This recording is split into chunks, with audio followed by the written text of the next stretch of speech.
Welcome back to One Rental at a Time. I am Anna Kelly, also known as REI Mom, and today I want to talk to you about the bad and the ugly of owning rental property. So as we talked about in our last episode with the good about owning rental property, I also want to get real today about some of the challenges that you might experience buying rental property, especially as a newbie. And I want to start with saying, don't let these things completely scare you from buying one rental at a time, because I am so thankful that I got into this journey. It has all been well worth it. But I think that we do people a disservice if we make them think that buying and owning rental property is all sunshine and roses, as HGTV often makes it out to be. So today we're going to talk about some of the ugly sides of owning rental property. And then we will do a follow-up post to talk about some of the ways that you can mitigate the bad and the ugly to make it much more of a good experience for you over the long term as you continue to buy rentals. So one of the first things is that if you start with very little money, you can get in a financial bind very, very quickly. If tenants don't pay rents or expenses go up like your taxes, if rents come down because of a recession or some economic instability in your area, or something breaks and costs you a lot more than you think it should to fix it, those things can all be very capital intensive, and they can put you in a bind if you're not very, very careful. So what I recommend you do is before you start buying rental properties, make sure you have at least 6 months expenses for each of those rental properties set aside. And oftentimes lenders will make you do that. But that helps you so that if something big happens, like a roof leak or a windstorm taking a roof off and needing to wait for insurance claims to come in, but having to repair it and pay your contractors early, or if a furnace goes out before you expect it, you need to be able to have a couple $1,000s at least set aside for every unit to be able to cover those expenses to repair broken things. Sometimes tenants trash units, and it can be very expensive to turn them and update them, or they don't pay and you have to wait a couple of months to get them out and file an eviction and go through all of that. So it can be capital intensive. If you house hack a 2 to 4 unit building like I did when I first got started, your tenants will knock on your door all hours of the night for every little thing. Every time they see you coming in and out of your apartment, they will try to talk to you about the next thing that they want to do, or if they can pay rent late, or if they can paint, or if you can do this or that for them.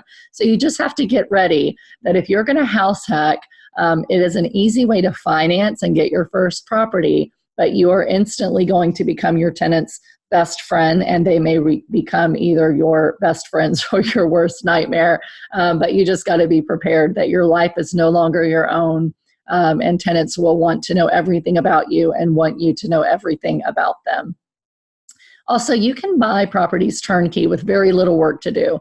But when you hire a property manager, they will likely take a lot longer to respond to things than you would or think that they should. And sometimes they take a lot longer to hire the right contractors to get things done. Your tenants get upset because they feel that the property managers are not responsive. And oftentimes when they're getting things done, they're charging you and upcharging you for the costs of parts and labor. And it can become quite more expensive than the 3 to 6% that they might quote you to actually manage the property. A good property manager and property management company is quite frankly hard to find in many areas. And the smaller area you're in, the less options you have, and the harder it may be to have really good, stable property management companies. So it can be one of the banes in your existence, if you will, is the property management side. Also, you are supposed to get rent every single month that covers the expenses and leaves a couple $100s extra. But sometimes tenants pay late. They can't pay, their checks bounce, and it can hurt you if you're out 2 or 3 months rent because of tenants not being able to pay for whatever reason they may give you. Another bad or ugly item that people don't really think about sometimes is they think that when they start buying small rental properties that they're instantly going to become wealthy.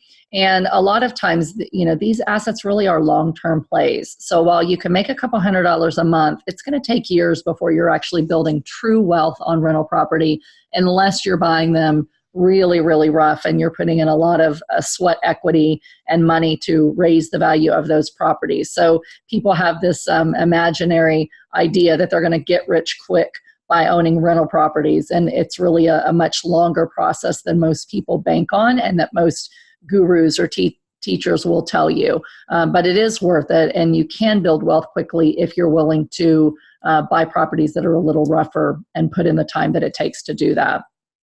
Also, buildings should go up in value, and over the long term, most do.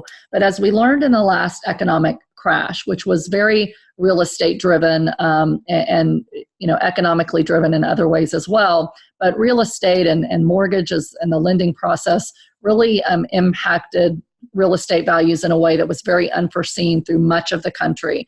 And so people who were just used to values going up, up, up, up, were really shocked when the values of their properties went down. And so if you are in an area where, it's a really, really hot market right now and values come down and you're forced to sell because rents come down along with it, it could be risky. And so you can't always bank that every single property is going to go up in value over the next several years. And you can't always bank that your rents are going to be able to go up along with them. And so it's a long-term play. And you've got to be making sure that you're buying right, you're not overpaying for assets, and that you're really staying in a range of value that is some economic history behind it. So, for example, first-time home buyer house ranges are great investments because typically you can buy and sell them pretty easily. If you're getting into high-end luxury homes and the market turns and they're worth, a couple $100,000 less than what you thought they should be, you might get in trouble. So it's just something that you need to kind of think of. With these properties, you can force appreciation. You can go in and buy a property and, let's say you bought it for 100 and you know that if you put 50 in it, it should be worth 2. Well, you think I'm going to make $50,000 on this property by forcing the value upside, whether it be a single or you're forcing appreciation through operational efficiencies on multifamily, as long as some updates. But oftentimes our numbers are not as great as what we think they are. Projects go over time and over budget and over cost significantly, and that can impact your values.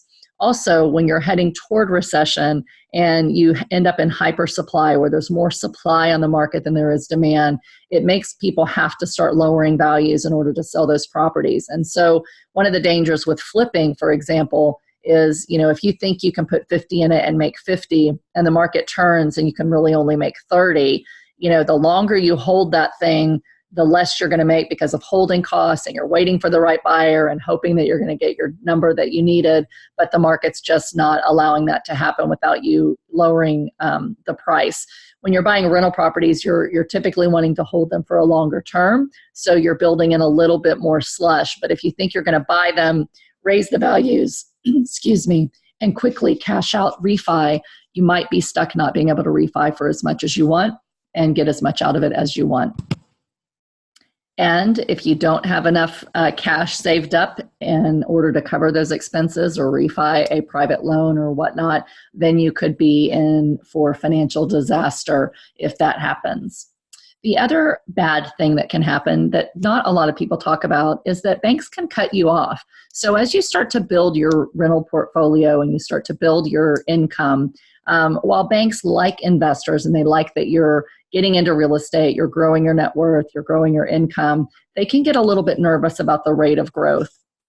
And I know for me, I had a bank that was financing lots of my rental properties, and I was one of their, I thought, best customers. And I was very shocked when the board came back to me at one of my loan requests and said, we're going to fund this, but after this, we're cutting you off. And I just couldn't believe they were going to cut me off because I was doing so well. And basically they said, you're growing too fast for our comfort, and we're going to tap you out and put you on hold until you can produce your tax returns for this year. And that was back in January of one year. And I had to wait until April the following year when I had my tax returns to basically prove that I was able to meet my numbers, that my pro formas were actually happening, and that they were comfortable again with lending to me. And when you head toward a recession and the economy changes, more and more banks start to tighten up, and they start to not want to lend as freely, whether that be on a purchase or on a refinance. And so you've got to get creative and make sure that you've got multiple ways to continue to finance and refinance your properties. The next ugly side of the business is that if you are not buying turnkey properties because you don't have a lot of money to start out with, you have to be prepared to spend a significant amount of time of your life to build up your rental portfolio. It takes a lot of blood, sweat, and tears to run and manage your own properties, to handle the purchases and the rehabs and all of the problems that come up with tenants, whether they be financial problems or problems with the maintenance of your property. Unless you have time to hire all of it out and not have to do any of it yourself, which I recommend you do if you do have the money to do that, then you're going to be spending a lot of your time, nights, weekends, vacations. There is no downtime. Every time that you have something that you need to attend, you can bank that you're going to continue to be interrupted and not be able to do that. The other thing is, while there are amazing tax benefits like depreciation, eventually you do have to pay those depreciation amounts back to the IRS. So when you sell, you will have a depreciation recapture that can result in a capital gain. And while there's ways to get around that through 1031 exchanges, if you're not able to 1031 exchange, all of these tax benefits that you got early on could have to ultimately be repaid to the government and included in your capital gain recapture.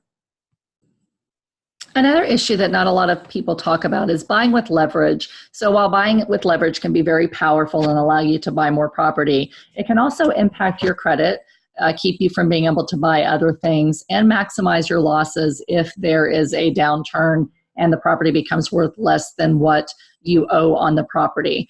You're constantly having your credit hit for inquiries when you're buying new properties, and that can make your credit go down a little bit, even if you are not behind on your payments at all. And one of the scariest things about being a landlord is that you can be sued for anything and everything. So when I got started in rental property, my husband was starting a medical practice as well, and our attorney basically said, the two of you are the most sued operators in the country. So basically, if you're a doctor or you're a landlord, eventually you're going to be sued. Someone's going to slip on ice or snow and they're going to sue you. Someone might trip on steps because they didn't hold the railing or they didn't see at night, and they might sue you for not having good enough lighting. So there's things that you can do in your lease and your contract to kind of mitigate lawsuits, ask for arbitration, talk about not being able to be sued unless there's gross negligence. But basically, there's nothing that can stop people from attempting to sue. And in our ever-increasing, more litigious society, the likelihood is that at some point you might be sued, and you've got to make sure that you've got the right insurance and legal entity protection and money saved for lawsuits if and when they happen to happen. And one of the other things is, while you can go it alone in buying your own rental properties, having to do everything by yourself eventually can lead to a lot of long nights and burnout, and it just becomes hard sometimes. And so I did it alone with my husband and without much other help for years and years before we finally were making enough that we could afford to hire out a lot of the things that you need to do in order to manage and maintain your properties. So just be prepared for the long haul, and that it's going to be hard. It's not complicated. It's fairly easy in terms of the complexity, but it is hard work. And as I said before, passive income is built on the blood, sweat, and tears of active income. And in the beginning, it's not going to be as easy as what you might think. One of the other things is that you can't as easily control the value of a single family or small multifamily as you can commercial properties. So you're kind of at the whim of market comps and economic cycles, where with multifamily and larger properties, the values are mostly based on the net operating income, with some movement with cap rates, which is a discussion for another time, but basically the market values for properties. But it's not always easy to know exactly what that property is going to be worth, 5 years, 10 years, 20 years down the road. And there are so many people competing for houses that it can be very, very tough to get a property at the right price point at this point and in your area. So you might have to do a lot of learning about marketing and trying to find off-market deals and compete for deals that other people aren't seeing. And that can be very time-consuming and costly, but can be very well worth it in the long run as well. And tenants. Dealing with tenants is one of the hardest things about being a landlord. So some tenants are amazing and really great, and I'm very thankful for them, and some have become my friends, but other tenants can be really horrible. You can end up with tenants who trash the place, who have drunken parties, and all their friends throw up all over the carpet, and people who move in, other tenants or apply like they're the ones renting from you, when really their whole plan was to move in their 2 drug addict sons who OD in your apartment after they've moved back to Florida because they never really intended to live there in the first place. Or you can have people that are hoarders and bring in animals that pee and ruin the subflooring and the ceilings below and cost you thousands of dollars. You can have some who just refuse to pay rent, who will try to stalk you and find where you live. I mean, there is no end to what crazy people will do. And, in this business, eventually you will run into some crazies.